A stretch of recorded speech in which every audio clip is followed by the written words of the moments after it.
في حاجات دايما بعملها قبل ما انزل كل مرة، ما علينا. فجا في بالي ان انا اقول لكم عليها. كنت خيالي ان انا ممكن اموت، او حاجات تروما يعني عندي ان انا ممكن اموت. حاجة تقع عليا، بلكونة، حد يقع عليا، اي حد اي حد يقع عليا. فدايما اول ما بخرج من البيت لازم اتشاهد، خوفا من ان انا حاجة تقع عليا فاموت. كنت متشاهدة وكده، فاول حاجة بعملها دايما ان انا لازم اتشاهد.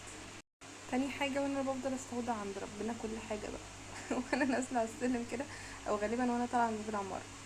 يا رب اللهم اني استودعتك احلامي، استودعتك مثلا لو رايح الشغل، اللهم اني استودعتك اليوم في الشغل النهارده، اللهم اني استودعتك مكالمتي، اللهم اني استودعتك مش عايزه اتخانق مع الدكتور اللهم اني استودعتك.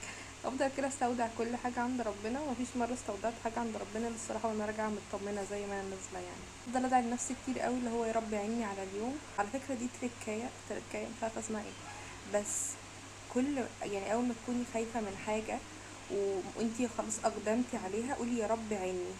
خلاص سيبي بقى الموضوع، اعملي اللي في ايدك، وانتي هتبقي متاكده في كل لحظه وانتي بتعملي الحاجه دي ان ربنا هو اللي عاينك، مش انتي اللي بتعملي، ومش خايفه من اللي انتي بتعمليه.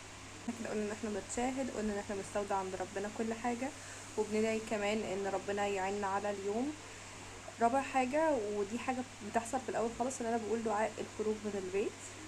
ولو هتركبي حاجة برضه المفروض تقولي دعاء الركوب وكذا، ولكن انا مش حافظة الصراحة لسه، بس الخطة الجاية ان انا احفظه ان شاء الله. وطبعا لو في مرة البني ادم ضعف وخرج وهو حاطط ميك اب، نفضل بقى نجلد ذاتنا طول الطريق ان انا ليه حاطة خارجة بميك اب وطول الطريق وانا ليه راجعة بميك اب، ممكن يبقى شكلي احسن والطف وانا مش حاطة ميك اب وكده. فدي لحظات من جلد الذات كده يعني.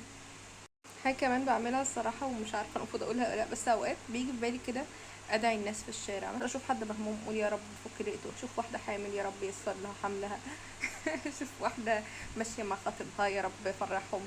كده يعني اوقات كده لما اكون ماشية رايقة يعني، وافضل ادعي الناس في الشارع. وبس كده، اكيد في حاجات تانية بس انا مش فاكراها دلوقتي. استودعتكم الله الذي لا تضيع عنده ودائع.